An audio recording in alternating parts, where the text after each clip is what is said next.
63 Congress MLA Mar ഉണ്ടായിരുന്നതിൽ 47 പേർ Shri KC വേണുഗോപാലിനെയാണ് support ചെയ്തത് എന്നാണ് പുറത്തു വന്ന വാർത്തകൾ സൂചിപ്പിക്കുന്നത്.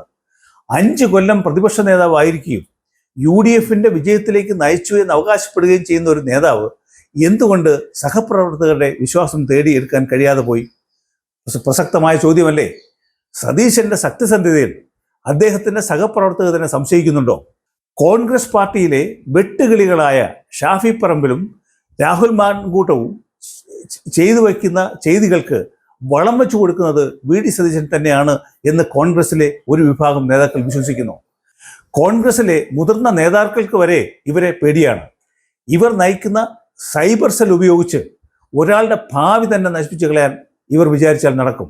അത്രയ്ക്ക് വലിയ നെറ്റ്വർക്കാണ് ഇവർക്കുള്ളത് എന്നാണ് അറിയാൻ കഴിഞ്ഞത്. യഥാർത്ഥത്തിൽ മുഖ്യമന്ത്രിയെ പ്രഖ്യാപിക്കാൻ താമസിച്ചത് മൂലം കോൺഗ്രസ് ഹൈക്കമാൻഡ് കേരളത്തിൽ നേടിയെടുത്തത് ഗ്രൂപ്പിസം മാത്രമാണ്. കേരളത്തിലെ മുഖ്യമന്ത്രിയെ തീരുമാനിക്കുന്നതിന് മുമ്പ് ഇടതുപക്ഷ തീരുമാനമായി പുറത്തു വന്ന ഒരു വാർത്ത നിങ്ങൾ ശ്രദ്ധിച്ചു കാണും.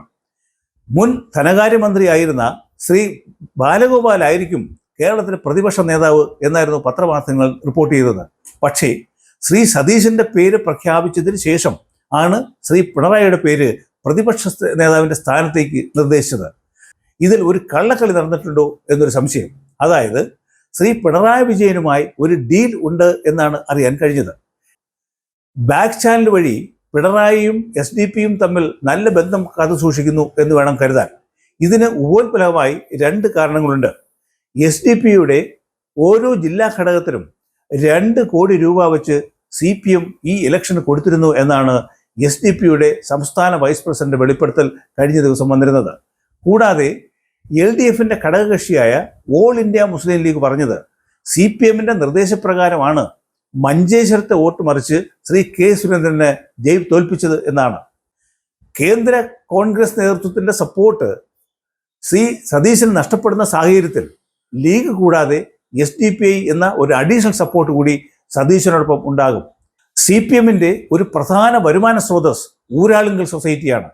കിഫ്ബി വഴി ധാരാളം കോൺട്രാക്റ്റുകൾ ഊരാളുങ്കൽ സൊസൈറ്റി കൈകാര്യം ചെയ്യുന്നുണ്ട്. അതുകൂടാതെ പുതിയ വർക്കുകൾ ഊരാളുങ്കലിന് വേണം താനും. ആ ചങ്ങലയിൽ ഒരു വിള്ളലുണ്ടാകാൻ പിണറായി ആഗ്രഹിക്കുന്നില്ല. എന്തായാലും മര്യാദയ്ക്ക് കാര്യങ്ങൾ നടക്കട്ടെ എന്ന് മാത്രം നമുക്ക് ആഗ്രഹിക്കാം. ഇനി കാത്തിരുന്ന് കാണേണ്ടത് ഇത്രമാത്രം: ശ്രീ സതീശൻ ഒരു നിഷ്പക്ഷനായ ഭരണാധികാരിയാകുമോ, അതോ ഒരു വിഭാഗത്തിന്റെ സമ്മർദ്ദ തന്ത്രങ്ങളിൽപ്പെട്ട് അപ്രസക്തനായി തീരുമോ എന്നത് മാത്രമാണ്.